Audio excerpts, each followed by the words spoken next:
Peter Del Penna with USA captain Sindhu Sriharsha after 6-wicket loss to Zimbabwe. Margin makes that sound a lot more flattering to Zimbabwe, I think, than the match really was. I feel like you guys had a really golden chance to win a game here, and you shot yourselves in the foot in a couple of situations. I'm curious for your thoughts on how you felt the match unfolded. Yeah, I think there were ups and downs. I think we definitely were in the game for a longer period of time. I think there were certain periods of time they were up and we were down. There were times that we were up and they were down. I think we kept pulling the game back as much as possible. We kept pulling it, trying to take it as deep as possible. And like you clearly said, I think we did error in a few of our field placements, maybe, and a little bit of bowling line and length where it was not bowling to the field, or it was not set right. It's just something that we have to keep working on, and I do believe that we're making a lot of progress from what we have done previously to what we are today. Well, that's the remarkable thing. I mean, I think back to this tour 2 years ago, and this was a team that really struggled to break 100. And here you more or less cruised past 100. And yet the last 6 overs, I counted 16 dot balls in the last 6 overs, and that was a sequence in which you had 8 wickets in hand. And for you in particular, what I noted, again, these are very subtle things that make a big difference. You were in a tremendous rhythm, and then for 4 overs, you saw 6 balls out of 24 that you were not on strike. And I know you're kind of grimacing right now. Just game awareness from some of the younger players, being able to recognize that when you're in rhythm and you've got the hot hand, all that's required is a single to get you on strike, instead of trying to just whack the ball as hard as they can straight to a fielder. Take us through that final 6 overs from your perspective, and why you feel the team collectively wasn't able to capitalize from the situation that we're in, having 8 wickets in hand. Well, I think you rightly pointed out. I think the 2 areas of concern currently is our power play in the first 6 overs and the last 6 overs. I think that's where we're kind of probably erring a little bit. We're doing extremely well during the middle overs. We're able to build partnerships. It's about knowing and being a little bit of game awareness, like you said. And I think players coming in, batters coming in, have to understand that yes, they are power hitters, but if there is a senior partner out there who's batted a little bit more longer, just bring her back on strike. I understand that at one point of time I did tell them that we were trying to go for 10 runs per over. I think it was the 16th over, Isani was with me, and I said we needed 40 runs, and either you get it or I get it, it doesn't matter, but we needed 10 runs per over from either of our bats. We just needed that runs, and like you said, I think it's still an area of concern. We have recognized that. I think we've done a little better than what we did against UAE, but like you said, I think there's still a couple of games to go. I think one more game to go against Ireland, and I think everything is coming on. I want to say that it's coming on right. I want to be able to peak at the right time. So I think I still want to say it was a great effort from all of the girls. Everybody's starting to understand their roles. We're starting to back them up in their roles and give them enough time to figure out what they have to do in situations like this. And just to follow up on that, I talked about this with you. I asked you about it when we were chatting, when I was talking to all the players over the course of trying to prepare for the broadcast at the start of the tournament. And it showed up again tonight. This is like a broken record where you set the example in terms of showing you don't need to swing as hard as you possibly can to score with maximum efficiency.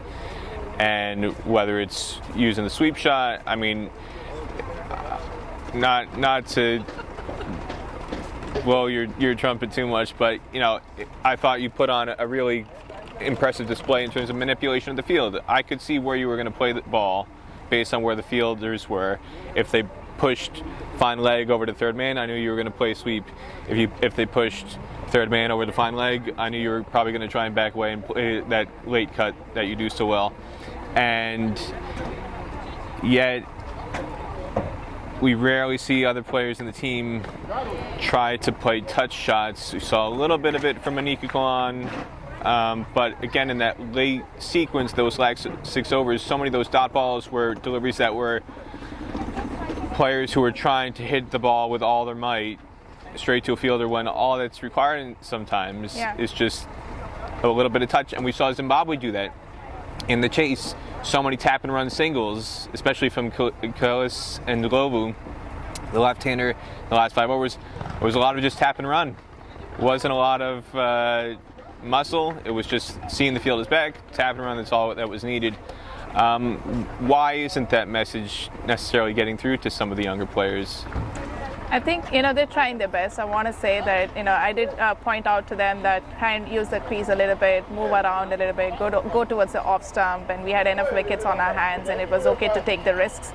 And Isani was doing what she could, and so was I, and Anika too. And, she did get out trying to play an aggressive shot in terms of Anika.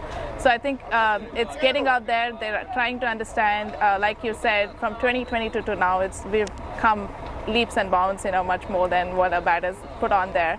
I want to say that, having played a couple of games over here, that, batters are going to start recognizing what is our boundary options or what are our scoring areas.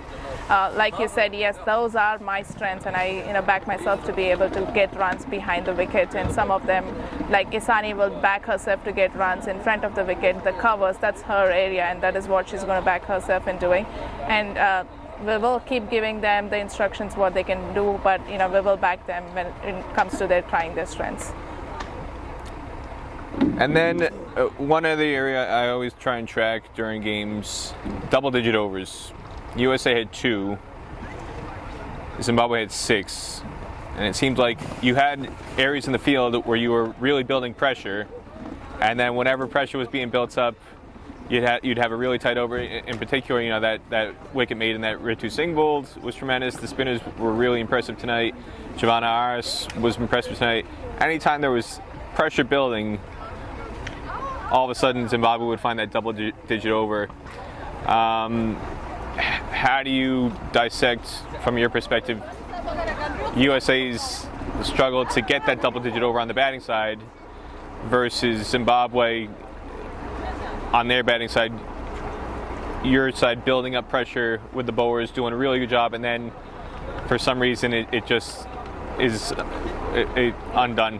Yeah, I mean, we have to keep at it a little bit more longer. I think we're still giving away a lot of boundary balls, be it in the power play or middle overs or towards the death as well. I mean, 4 good balls and 2 bad balls is still 8 runs in an over. So I think that's an understanding that we have to keep, going at it. Sometimes it's easier to just keep it simple, just on the stumps, and we can set a field for that. And having those conversations with the players and the bowlers, having those plans A, B, and C, and I think that's something that we want to continue working on. And we, like you said, all the points that you brought up here are our area of focus, and something that Charlotte and the team we've already recognized it, and we want to continue working on. Like I said, we have to keep at it a little bit more longer. 4 good balls is not an over. 6 good balls is an over. 6 good balls. I mean, one of the biggest positives tonight, Giovanna Aris. I counted, I believe it was 15 dot balls. She bowled none for 7 and 3 overs. Had a couple of wides in there, but 2 overs, 5 dot balls, and then her final over was, she had 3. So 13 dot balls in 3 overs is really impressive. What stood out to you about the way that she operated tonight?